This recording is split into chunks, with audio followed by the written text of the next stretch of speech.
Welcome to Classic Literature Free Audiobooks. Today, we delve into Treasure Island by Robert Louis Stevenson, a foundational piece of literature that has captivated imaginations since its publication. Settle in, clear your mind, and let the rich tapestry of this tale unfold around you. Now, let the story begin with Treasure Island. Chapter 27. Pieces of 8, wing to the cant of the vessel, the masts hung far out over the water, and from my perch on the crosstrees I had nothing below me but the surface of the bay. Hans, who was not so far up, was in consequence nearer to the ship, and fell between me and the bulwarks. He rose once to the surface in a lather of foam and blood, and then sank again for good. As the water settled, I could see him lying huddled together on the clean, bright sand in the shadow of the vessel's sides. A fish or two whipped past his body. Sometimes, by the quivering of the water, he appeared to move a little, as if he were trying to rise. But he was dead enough for all that, being both shot and drowned, and was food for fish in the very place where he had designed my slaughter. I was no sooner certain of this than I began to feel sick, faint, and terrified. The hot blood was running over my back and chest. The dirk, where it had pinned my shoulder to the mast, seemed to burn like a hot iron. Yet it was not so much these real sufferings that distressed me, for these, it seemed to me, I could bear without a murmur. It was the horror I had upon my mind of falling from the crosstrees into that still green water beside the body of the coxswain. I clung with both hands till my nails ached, and I shut my eyes as if to cover up the peril.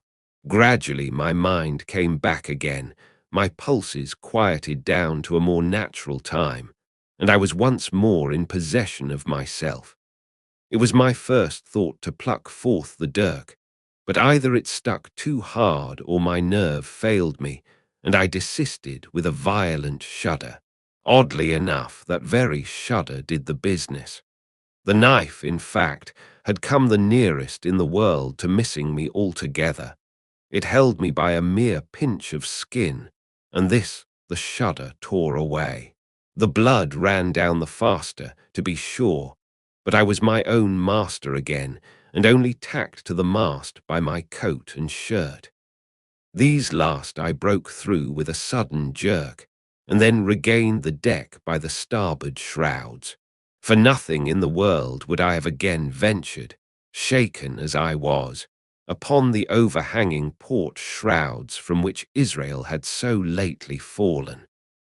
I went below, and did what I could for my wound. It pained me a good deal and still bled freely, but it was neither deep nor dangerous, nor did it greatly gall me when I used my arm. Then I looked around me, and as the ship was now, in a sense, my own, I began to think of clearing it from its last passenger, the dead man, O'Brien.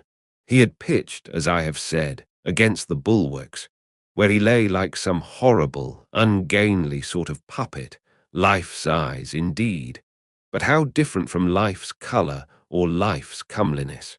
In that position I could easily have my way with him, and as the habit of tragical adventures had worn off almost all my terror for the dead, I took him by the waist, as if he had been a sack of bran, and with one good heave, tumbled him overboard.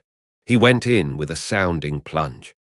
The red cap came off and remained floating on the surface, and as soon as the splash subsided, I could see him and Israel lying side by side, both wavering with the tremulous movement of the water. O'Brien, though still quite a young man, was very bald. There he lay, with that bald head across the knees of the man who had killed him, and the quick fishes steering to and fro over both. I was now alone upon the ship. The tide had just turned. The sun was within so few degrees of setting that already the shadow of the pines upon the western shore began to reach right across the anchorage and fall in patterns on the deck. The evening breeze had sprung up, and though it was well warded off by the hill with the two peaks upon the east, the cordage had begun to sing a little softly to itself, and the idle sails to rattle to and fro. I began to see a danger to the ship. The jibs I speedily doused and brought tumbling to the deck, but the mainsail was a harder matter. Of course, when the schooner canted over, the boom had swung outboard, and the cap of it and a foot or two of sail hung even under water. I thought this made it still more dangerous, yet the strain was so heavy that I half feared to meddle. At last I got my knife and cut the halyards. The peak dropped instantly. A great belly of loose canvas floated broad upon the water, and since, pull as I liked, I could not budge the downhaul, that was the extent of what I could accomplish. For the rest, the Hispaniola must trust to luck, like myself. By this time the whole anchorage had fallen into shadow. The last rays, I remember, falling through a glade of the wood and shining bright as jewels on the flowery mantle of the wreck. It began to be chill. The tide was rapidly fleeting seaward, the schooner settling more and more on her beam ends. I scrambled forward and looked over. It seemed shallow enough, and holding the cut hawser in both hands for a last security, I let myself drop softly overboard. The water scarcely reached my waist. The sand was firm and covered with ripple marks, and I waded ashore in great spirits, leaving the Hispaniola on her side, with her mainsail trailing wide upon the surface of the bay. About the same time, the sun went fairly down, and the breeze whistled low in the dusk among the tossing pines. At least, and at last, I was off the sea, nor had I returned thence empty-handed. There lay the schooner, clear at last from buccaneers, and ready for our own men to board and get to sea again. I had nothing nearer my fancy than to get home to the stockade and boast of my achievements. Possibly I might be blamed a bit for my truantry, but the recapture of the Hispaniola was a clenching answer, and I hoped that even Captain Smollett would confess I had not lost my time. So thinking, and in famous spirits, I began to set my face homeward for the blockhouse and my companions. I remembered that the most easterly of the rivers which drain into Captain Kidd's anchorage ran from the two-peaked hill upon my left, and I bent my course in that direction that I might pass the stream while it was small. The wood was pretty open, and keeping along the lower spurs, I had soon turned the corner of that hill, and not long after waded to the midcalf across the watercourse. This brought me near to where I had encountered Ben Gunn, the maroon, and I walked more circumspectly, keeping an eye on every side. The dusk had come nigh hand completely, and as I opened out the cleft between the two peaks, I became aware of a wavering glow against the sky, where, as I judged, the man of the island was cooking his supper before a roaring fire. And yet I wondered, in my heart, that he should show himself so careless. For if I could see this radiance, might it not reach the eyes of Silver himself, where he camped upon the shore among the marshes? Gradually, the night fell blacker. It was all I could do to guide myself, even roughly, towards my destination. The double hill behind me and the spyglass on my right hand loomed faint and fainter. The stars were few and pale, and in the low ground where I wandered, I kept tripping among bushes and rolling into sandy pits. Suddenly, a kind of brightness fell about me. I looked up. A pale glimmer of moonbeams had alighted on the summit of the spyglass, and soon after I saw something broad and silvery moving low down behind the trees. and knew the moon had risen. With this to help me, I passed rapidly over what remained to me of my journey, and sometimes walking, sometimes running, impatiently drew near to the stockade. Yet, as I began to thread the grove that lies before it, I was not so thoughtless, but that I slacked my pace and went a trifle warily. It would have been a poor end of my adventures to get shot down by my own party in mistake. The moon was climbing higher and higher. Its light began to fall here and there in masses through the more open districts of the wood, and right in front of me a glow of a different color appeared among the trees. It was red and hot, and now and again it was a little darkened, as it were, the embers of a bonfire smouldering. For the life of me I could not think what it might be. At last I came right down upon the borders of the clearing. The western end was already steeped in moonshine. The rest, and the block house itself, still lay in a black shadow checkered with long silvery streaks of light. On the other side of the house, an immense fire had burned itself into clear embers and shed a steady red reverberation, contrasted strongly with the mellow paleness of the moon. There was not a soul stirring nor a sound beside the noises of the breeze. I stopped, with much wonder in my heart, and perhaps a little terror also. It had not been our way to build great fires. We were indeed, by the captain's orders, somewhat niggardly of firewood, and I began to fear that something had gone wrong while I was absent. I stole round by the eastern end, keeping close in shadow, and at a convenient place, where the darkness was thickest, crossed the palisade. To make assurance surer, I got upon my hands and knees and crawled without a sound towards the corner of the house. As I drew nearer, my heart was suddenly and greatly lightened. It is not a pleasant noise in itself, and I have often complained of it at other times, but just then it was like music to hear my friends snoring together so loud and peaceful in their sleep. The sea cry of the watch, that beautiful all's well, never fell more reassuringly on my ear. In the meantime, there was no doubt of one thing. They kept an infamous bad watch. If it had been Silver and his lads that were now creeping in on them, not a soul would have seen daybreak. That was what it was, thought I, to have the captain wounded. And again I blamed myself sharply for leaving them in that danger with so few to mount guard. By this time I had got to the door and stood up. All was dark within, so that I could distinguish nothing by the eye. As for sounds, there was the steady drone of the snorers and a small occasional noise, a flickering or pecking that I could in no way account for. With my arms before me, I walked steadily in. I should lie down in my own place, I thought with a silent chuckle, and enjoy their faces when they found me in the morning. My foot struck something yielding. It was a sleeper's leg, and he turned and groaned, but without awaking. And then, all of a sudden, a shrill voice broke forth out of the darkness.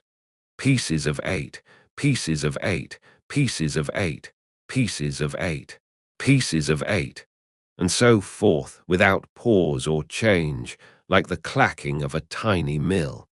Silver's green parrot, Captain Flint. It was she whom I had heard pecking at a piece of bark.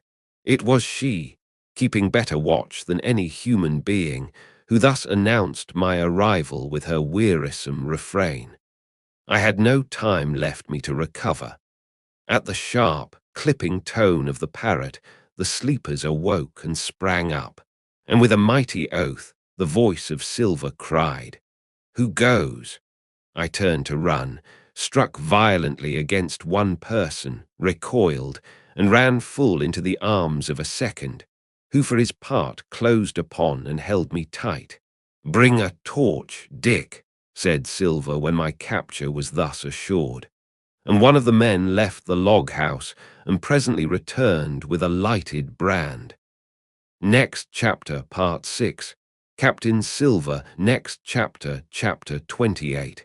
In the enemy's camp, he read glare of the torch, lighting up the interior of the blockhouse, showed me the worst of my apprehensions realized. The pirates were in possession of the house and stores. There was the cask of cognac. There were the pork and bread as before, and what tenfold increased my horror, not a sign of any prisoner. I could only judge that all had perished, and my heart smote me sorely that I had not been there to perish with them. There were 6 of the buccaneers, all told. Not another man was left alive. 5 of them were on their feet, flushed and swollen, suddenly called out of the first sleep of drunkenness. The 6th had only risen upon his elbow. He was deadly pale, and the blood-stained bandage round his head told that he had recently been wounded, and still more recently dressed. I remembered the man who had been shot and had run back among the woods in the great attack, and doubted not that this was he. The parrot sat, preening her plumage, on Long John's shoulder. He himself, I thought, looked somewhat paler and more stern than I was used to.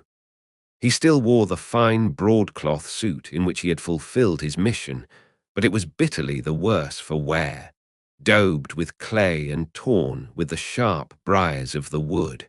"So," said he, "here's Jim Hawkins, shiver my timbers, dropped in like well, come, I take that friendly." And thereupon he sat down across the brandy cask and began to fill a pipe. "Give me a loan of the link, Dick," said he. And then, when he had a good light, "That'll do, lad," he added. "Stick the glim in the wood heap. And you, gentlemen, bring yourselves to. You needn't stand up for Mr. Hawkins. He'll excuse you, you may lay to that. And so, Jim," stopping the tobacco, "here you were, and quite a pleasant surprise for poor old John.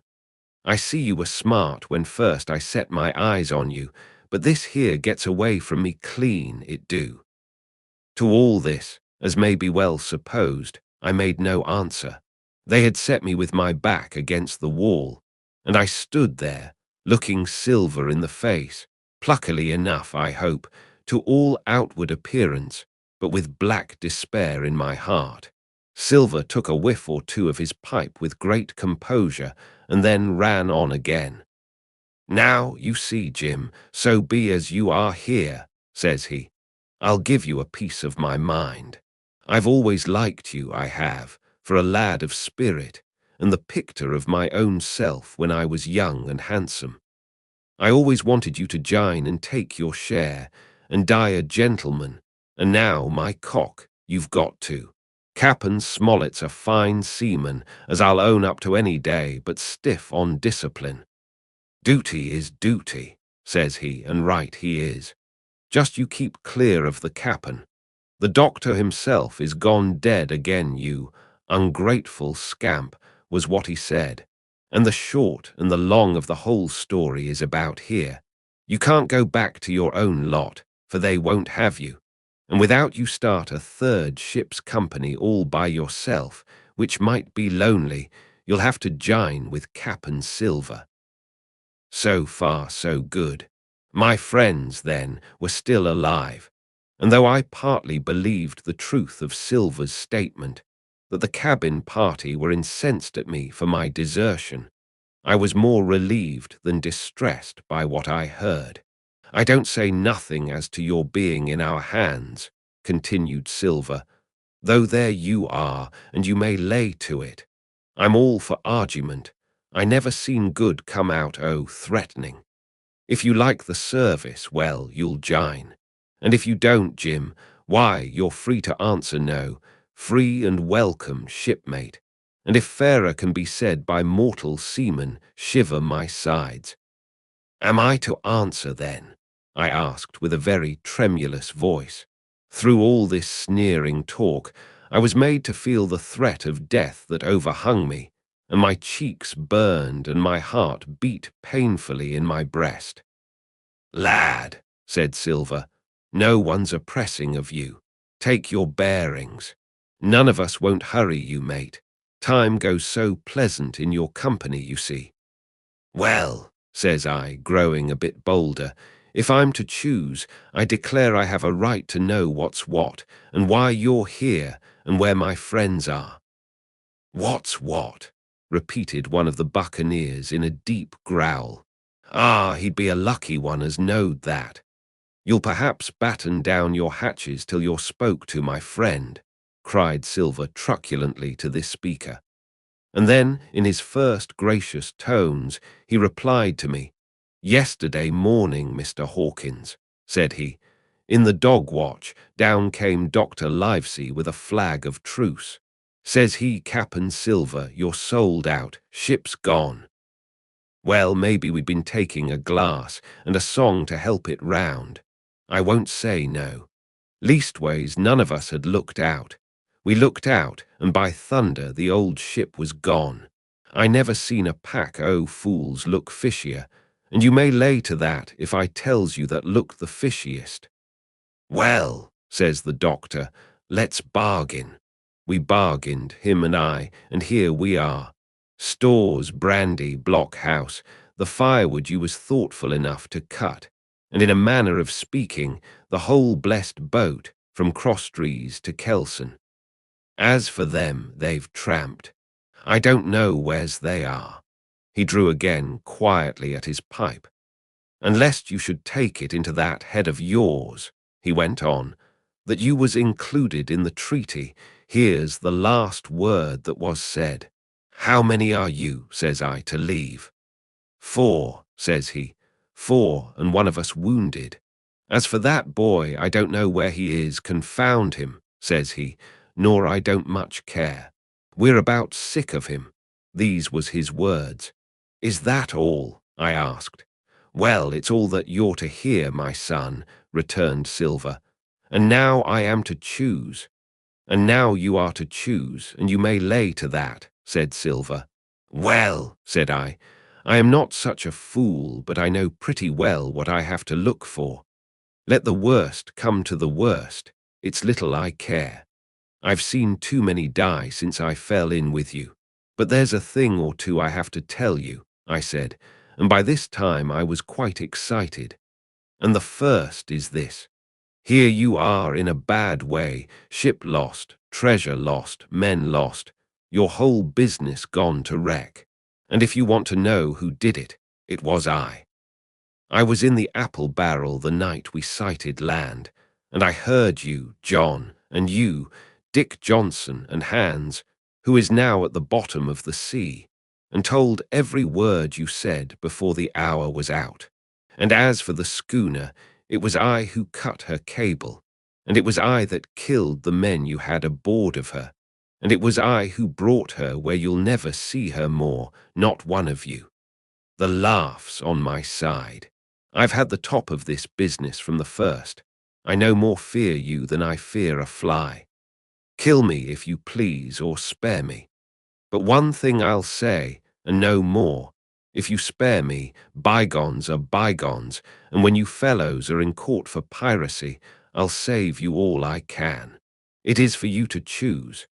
Kill another and do yourselves no good, or spare me and keep a witness to save you from the gallows."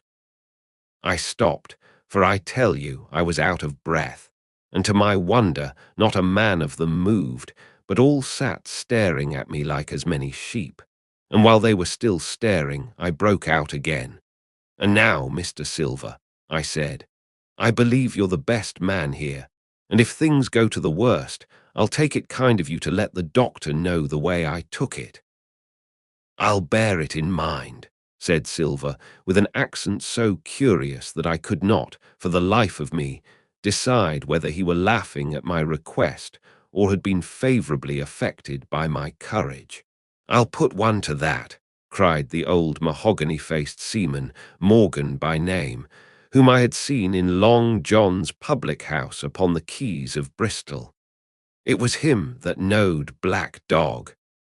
Well, and see here, added the sea cook, I'll put another again to that, by thunder, for it was this same boy that faked the chart from Billy Bones. First and last, we've split upon Jim Hawkins.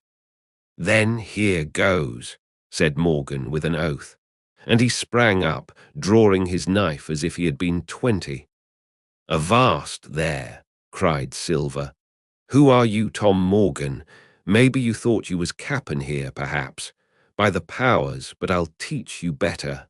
Cross me, and you'll go where many a good man's gone before you, first and last, these 30 year back, some to the yardarm, shiver my timbers, and some by the board, and all to feed the fishes.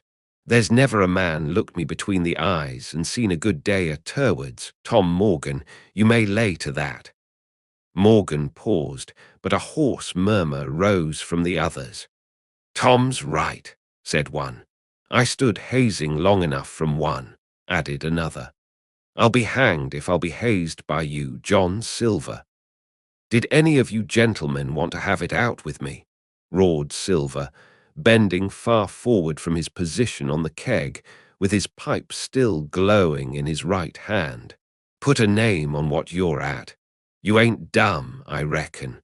Him that wants shall get it. Have I lived this many years, and a son of a rum puncheon cock his hat athwart my hawse at the latter end of it? You know the way. You're all gentlemen o' fortune by your account. Well, I'm ready. Take a cutlass, him that dares, and I'll see the colour of his inside, crutch and all, before that pipe's empty. Not a man stirred, not a man answered. That's your sort, is it? He added, returning his pipe to his mouth. Well, you're a gay lot to look at anyway. Not much worth to fight, you ain't. P'raps you can understand King George's English. I'm cap'n here by 'lection. I'm cap'n here because I'm the best man by a long sea mile. You won't fight, as gentlemen o' fortune should. Then, by thunder, you'll obey, and you may lay to it. I like that boy now. I never seen a better boy than that. He's more a man than any pair of rats of you in this here house, and what I say is this. Let me see him that'll lay a hand on him, that's what I say, and you may lay to it. There was a long pause after this. I stood straight up against the wall, my heart still going like a sledgehammer, but with a ray of hope now shining in my bosom. Silver leant back against the wall, his arms crossed, his pipe in the corner of his mouth, as calm as though he had been in church. Yet his eye kept wandering furtively, and he kept the tail of it on his unruly followers. They, on their part, drew gradually together towards the far end of the blockhouse, and the low hiss of their whispering sounded in my ear continuously, like a stream. One after another, they would look up, and the red light of the torch would fall for a second on their nervous faces. But it was not towards me. It was towards Silver that they turned their eyes. You seem to have a lot to say, remarked Silver, spitting far into the air. Pipe up and let me hear it, or lay to. Ax your pardon, sir, returned one of the men. You're pretty free with some of the rules. Maybe you'll kindly keep an eye upon the rest. This crew's dissatisfied. This crew don't vally bullying a marlinspike. This crew has its rights like other crews, I'll make so free as that. And by your own rules, I take it we can talk together. I ax your pardon, sir, acknowledging you for to be capting at this present, but I claim my right, and steps outside for a council. And with an elaborate sea salute, this fellow, a long, ill-looking, yellow-eyed man of 35, stepped coolly towards the door and disappeared out of the house. One after another, the rest followed his example, each making a salute as he passed, each adding some apology. According to rules, said one. Forecastle council, said Morgan. And so, with one remark or another, all marched out and left Silver and me alone with the torch. The sea cook instantly removed his pipe. "Now, look you here, Jim Hawkins," he said in a steady whisper that was no more than audible. "You're within half a plank of death, and what's a long sight worse, of torture. They're going to throw me off. But you mark, I stand by you through thick and thin. I didn't mean to, no, not till you spoke up. I was about desperate to lose that much blunt and be hanged into the bargain. But I see you was the right sort. I says to myself, you stand by Hawkins, John, and Hawkins'll stand by you. You're his last card, and by the living thunder, John, he's yours. Back to back, says I. You save your witness, and he'll save your neck. I began dimly to understand. You mean all's lost? I asked. Aye, by gum, I do, he answered. Ship gone, neck gone, that's the size of it. Once I looked into that bay, Jim Hawkins, and seen no schooner. Well, I'm tough, but I gave out. As for that lot and their counsel, mark me, they're outright fools and cowards. I'll save your life, if so be as I can, from them. But see here, Jim, tit for tat, you save Long John from swinging. I was bewildered. It seemed a thing so hopeless he was asking. He, the old buccaneer, the ringleader, threw out. What I can do, that I'll do, I said. It's a bargain, cried Long John. You speak up, plucky, and by thunder, I've a chance. He hobbled to the torch, where it stood propped among the firewood, and took a fresh light to his pipe. Understand me, Jim, he said, returning. I've a head on my shoulders, I have. I'm on Squire's side now. I know you've got that ship safe somewheres. How you done it, I don't know, but safe it is. I guess Hans and O'Brien turned soft. I never much believed in neither of them. Now you mark me. I ask no questions, nor I won't let others. I know when a game's up, I do, and I know a lad that's staunch. Ah, you that's young. You and me might have done a power of good together. He drew some cognac from the cask into a tin cannikin. Will you taste, messmate? He asked, and when I had refused, well, I'll take a dram myself, Jim, said he. I need a corker, for there's trouble on hand. And talking o' trouble, why did that doctor give me the chart, Jim? My face expressed a wonder so unaffected that he saw the needlessness of further questions. Ah, well, he did, though, said he. And there's something under that, no doubt, something surely under that, Jim, bad or good. And he took another swallow of the brandy, shaking his great fair head like a man who looks forward to the worst. Next chapter, chapter 29. The black spot again, he counsel of buccaneers, had lasted some time, when one of them re-entered the house, and with a repetition of the same salute, which had in my eyes an ironical air, begged for a moment's loan of the torch. Silver briefly agreed, and this emissary retired again, leaving us together in the dark. There's a breeze coming, Jim, said Silver, who had by this time adopted quite a friendly and familiar tone. I turned to the loophole nearest me and looked out. The embers of the great fire had so far burned themselves out, and now glowed so low and duskily, that I understood why these conspirators desired a torch. About halfway down the slope to the stockade, they were collected in a group. One held the light, another was on his knees in their midst, and I saw the blade of an open knife shine in his hand with varying colours in the moon and torchlight. The rest were all somewhat stooping, as though watching the manoeuvres of this last. I could just make out that he had a book as well as a knife in his hand, and was still wondering how anything so incongruous had come in their possession when the kneeling figure rose once more to his feet, and the whole party began to move together towards the house. Here they come, said I, and I returned to my former position, for it seemed beneath my dignity that they should find me watching them.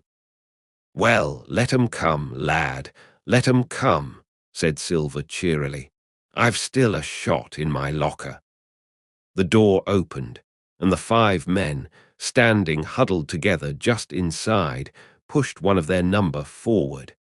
In any other circumstances, it would have been comical to see his slow advance, hesitating as he set down each foot, but holding his closed right hand in front of him. "Step up, lad," cried Silver. "I won't eat you. Hand it over, lubber. I know the rules, I do. I won't hurt a deputation." Thus encouraged, the buccaneer stepped forth more briskly, and having passed something to Silver from hand to hand, slipped yet more smartly back again to his companions. The sea cook looked at what had been given him. "The black spot, I thought so," he observed. "Where might you have got the paper? Why, Hillo, look here now, this ain't lucky. You've gone and cut this out of a Bible. What fools cut a Bible?" "Ah, there," said Morgan. "There, what did I say? No good'll come o' that I said." "Well, you've about fixed it now among you," continued Silver. "You'll all swing now, I reckon. What soft-headed lubber had a Bible?" "It was Dick," said one. "Dick, was it? Then Dick can get to prayers," said Silver. "He's seen his slice of luck, has Dick, and you may lay to that." But here the long man with the yellow eyes struck in. "Belay that talk, John Silver," he said. "This crew has tipped you the black spot in full council, as in duty bound. Just you turn it over as in duty bound and see what's wrote there. Then you can talk." "Thankee, George," replied the sea cook. "You always was brisk for business, and has the rules by heart, George, as I'm pleased to see. Well, what is it, anyway? Ah, deposed, that's it, is it? Very pretty wrote, to be sure. Like print, I swear. Your hand o' right, George. Why, you was gettin' quite a leadin' man in this here crew. You'll be cap'n next, I shouldn't wonder. Just oblige me with that torch again, will you? This pipe don't draw." "Come now," said George. "You don't fool this crew no more. You're a funny man by your account, but you're over now, and you'll maybe step down off that barrel and help vote." "I thought you said you knowed the rules," returned Silver contemptuously. "Leastways, if you don't, I do, and I wait here. And I'm still your cap'n, mind, till you outs with your grievances and I reply. In the meantime, your black spot ain't worth a biscuit. After that, we'll see." "Oh," replied George, "you don't be under no kind of apprehension. We're all square, we are. First, you've made a hash of this cruise. You'll be a bold man to say no to that. Second, you let the enemy out this here trap for nothing. Why did they want out? I dunno, but it's pretty plain they wanted it. Third, you wouldn't let us go at them upon the march. Oh, we see through you, John Silver. You want to play booty, that's what's wrong with you. And then fourth, there's this here boy." "Is that all?" asked Silver quietly. "Enough, too," retorted George. "We'll all swing and sundry for your bungling. Well now, look here, I'll answer these 4 peants. One after another I'll answer 'em. I made a hash o' this cruise, did I?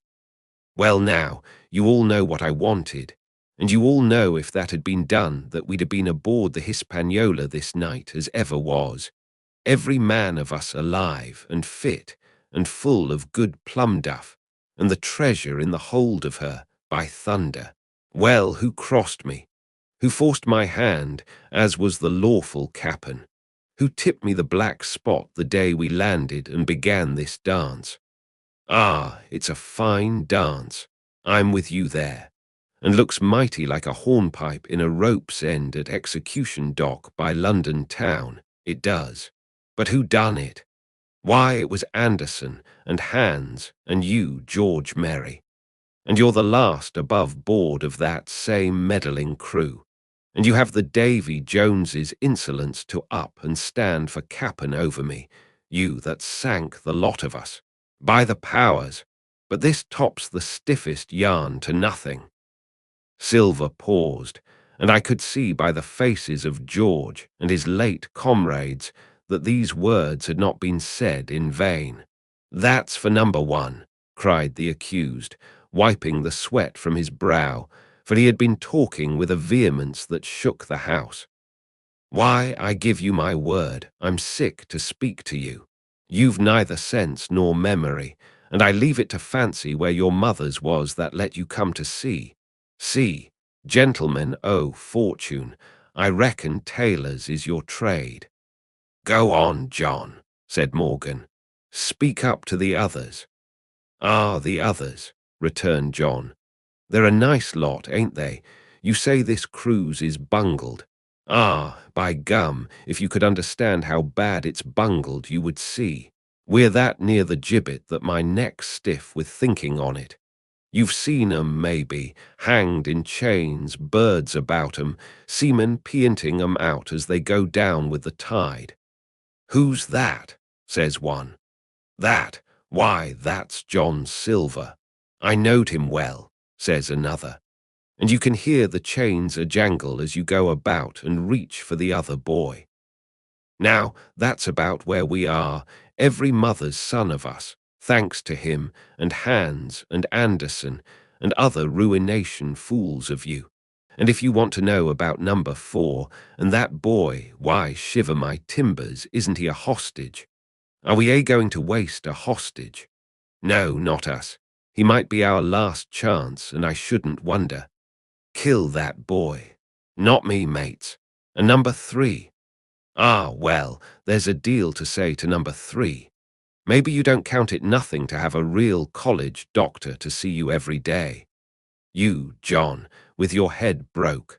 Or you, George Mary, that had the ague shakes upon you not 6 hours agon, and has your eyes the colour of lemon peel to this same moment on the clock. And maybe, perhaps, you didn't know there was a consort coming either.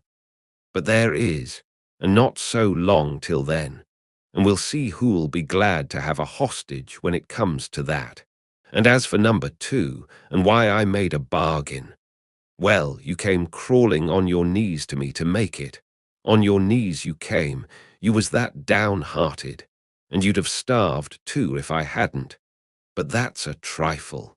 You look there, that's why. And he cast down upon the floor a paper that I instantly recognized, none other than the chart on yellow paper with the 3 red crosses that I had found in the oilcloth at the bottom of the captain's chest. Why the doctor had given it to him was more than I could fancy. But if it were inexplicable to me, the appearance of the chart was incredible to the surviving mutineers.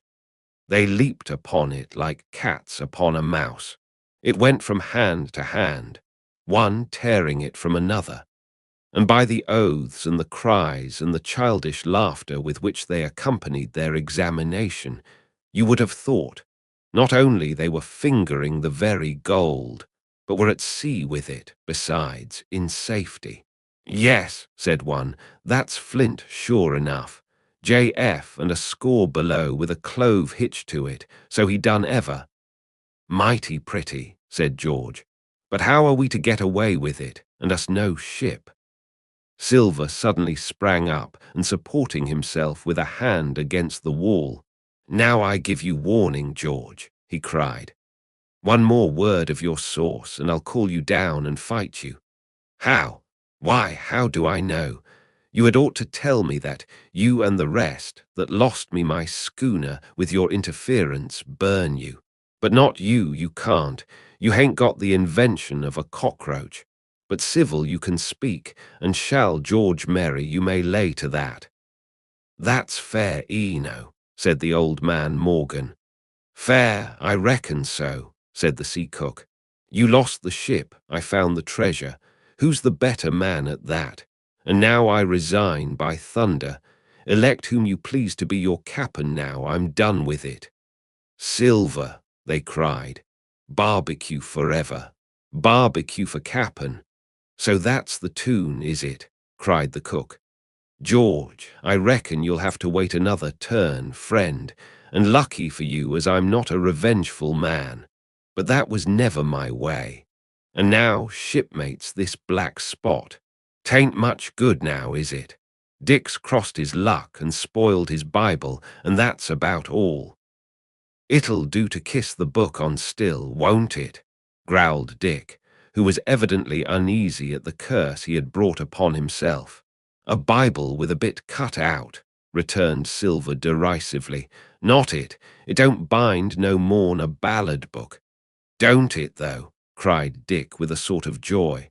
Well, I reckon that's worth having too. Here, Jim, here's a curiosity for you, said Silver, and he tossed me the paper. It was a round about the size of a crown piece. One side was blank, for it had been the last leaf. The other contained a verse or two of Revelation, these words among the rest, which struck sharply home upon my mind. Without are dogs and murderers.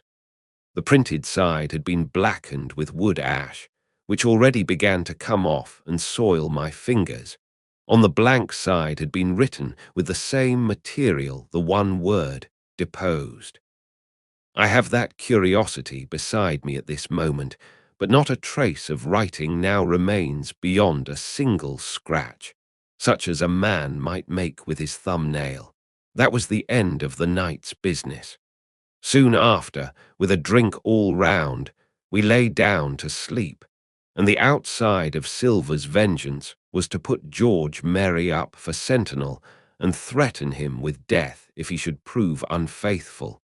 It was long ere I could close an eye, and heaven knows I had matter enough for thought in the man whom I had slain that afternoon in my own most perilous position, and above all, in the remarkable game that I saw Silver now engaged upon, keeping the mutineers together with one hand and grasping with the other after every means, possible and impossible, to make his peace and save his miserable life.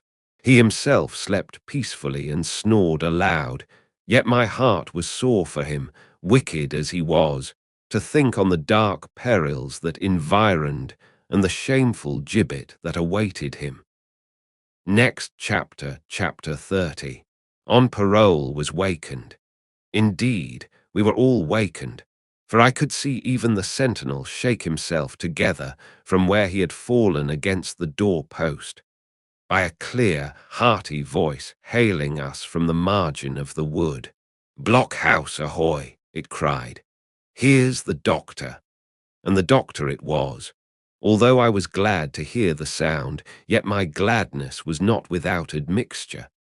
I remembered with confusion my insubordinate and stealthy conduct, and when I saw where it had brought me, among what companions and surrounded by what dangers, I felt ashamed to look him in the face.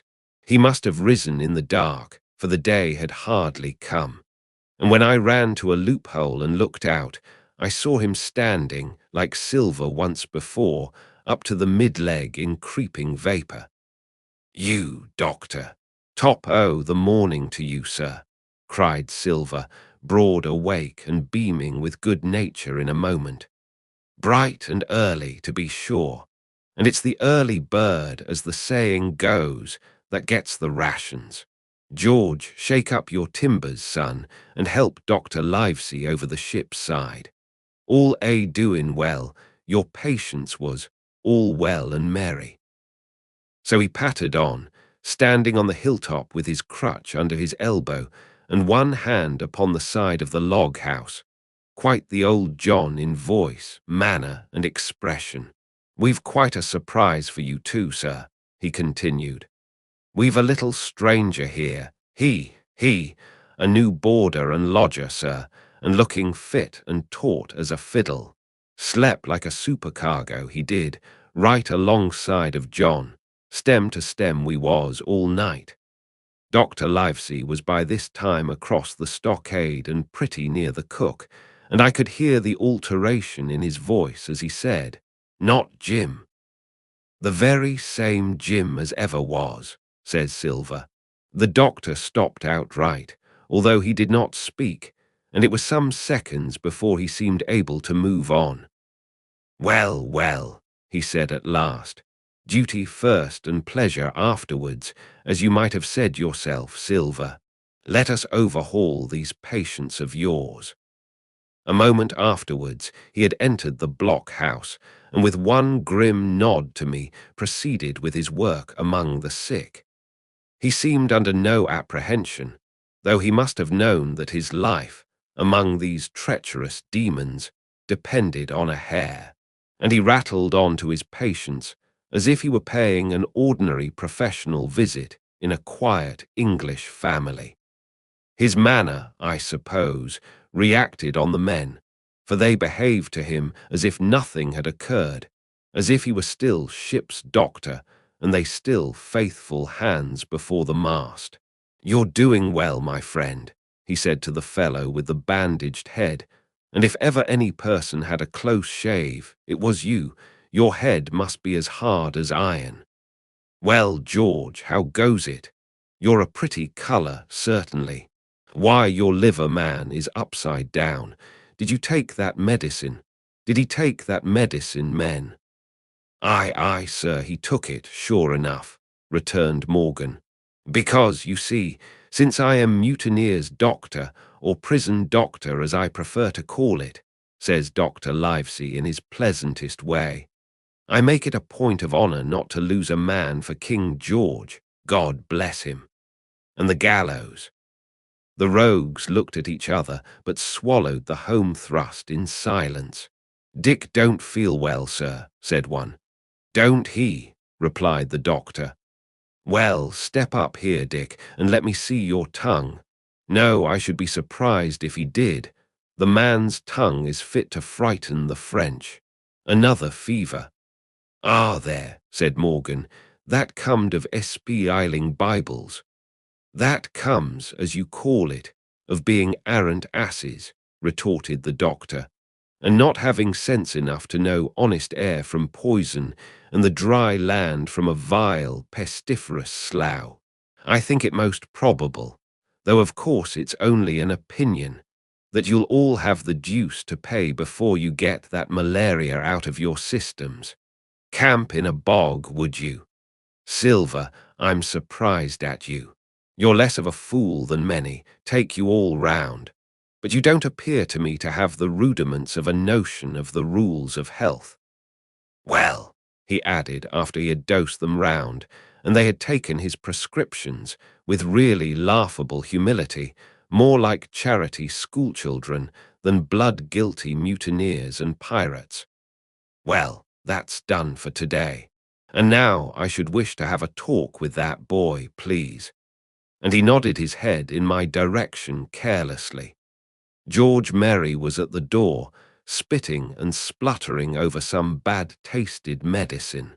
But at the first word of the doctor's proposal, he swung round with a deep flush and cried, "No," and swore. Silver struck the barrel with his open hand. "Silence," he roared, and looked about him positively like a lion.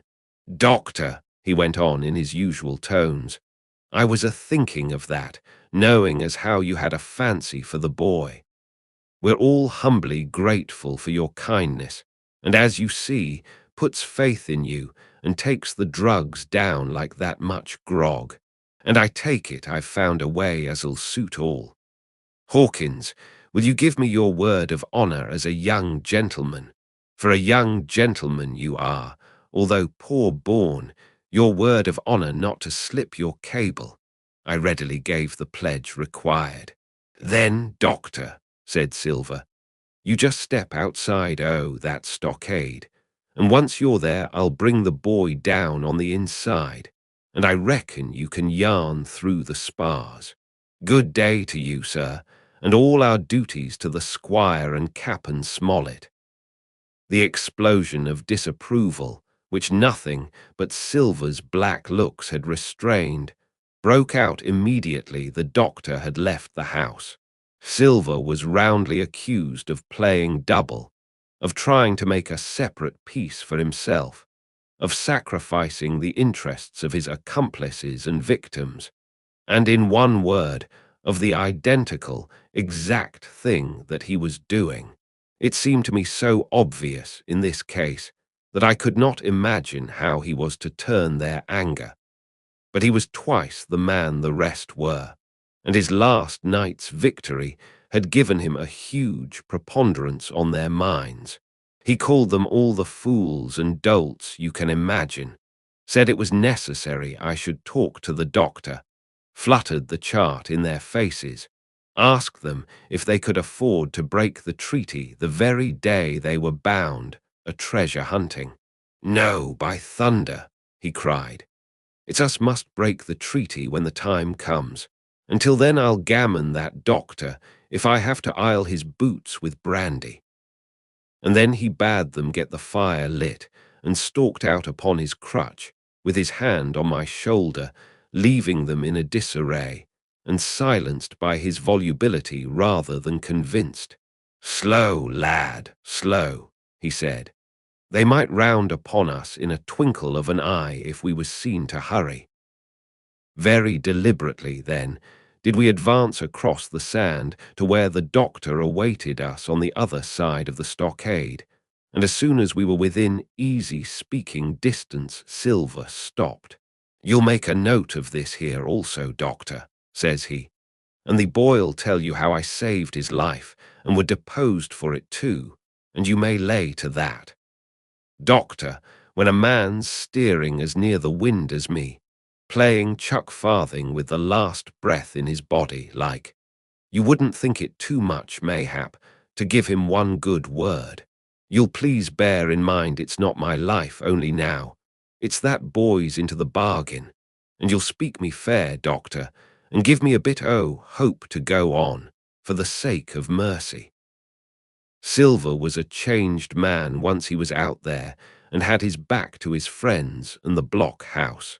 His cheeks seemed to have fallen in, his voice trembled. Never was a soul more dead in earnest. "Why, John, you're not afraid?" asked Dr. Livesey. "Doctor, I'm no coward, no, not I, not so much," and he snapped his fingers. "If I was, I wouldn't say it. But I'll own up fairly, I've the shakes upon me for the gallows. You're a good man and a true, I never seen a better man. And you'll not forget what I done good, not any more than you'll forget the bad, I know. And I step aside, see here, and leave you and Jim alone. And you'll put that down for me too, for it's a long stretch, is that."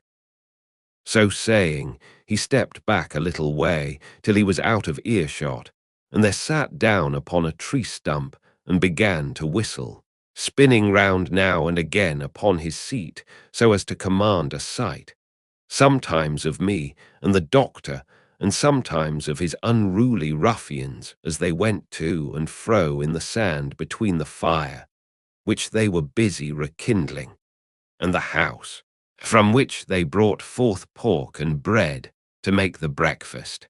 "So, Jim," said the doctor sadly, "here you are. As you have brewed, so shall you drink, my boy.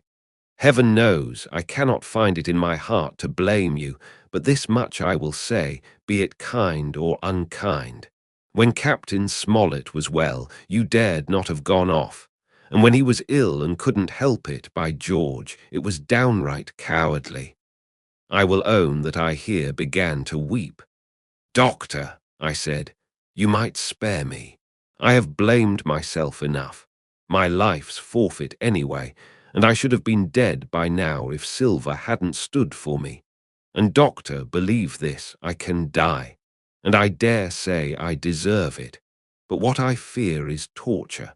If they come to torture me—' "'Jim,' the doctor interrupted, and his voice was quite changed. 'Jim, I can't have this. Whip over and we'll run for it.' "'Doctor,' said I passed my word.' I know,' he cried. 'We can't help that, Jim, now. I'll take it on my shoulders, holus bolus, blame and shame, my boy, but stay here, I cannot let you.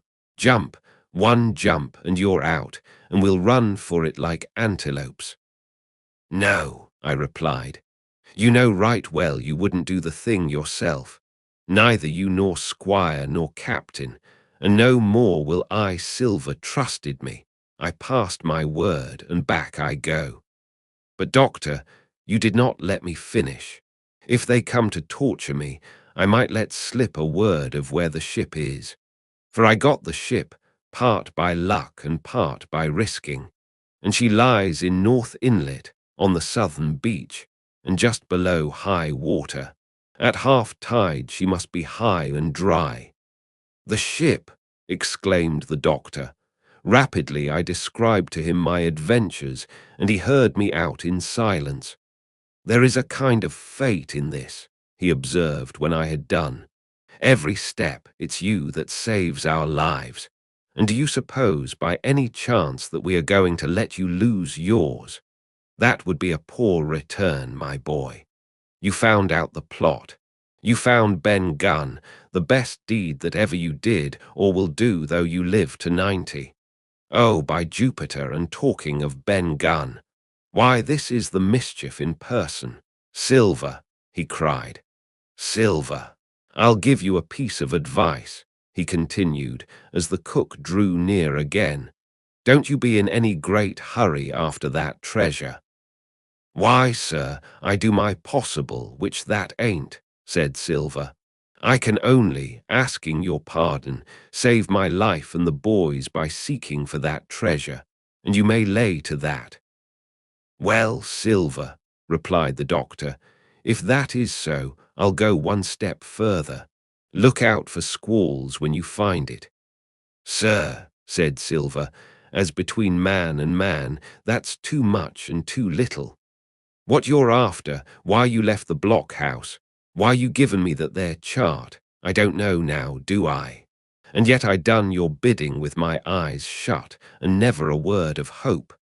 But no, this here's too much.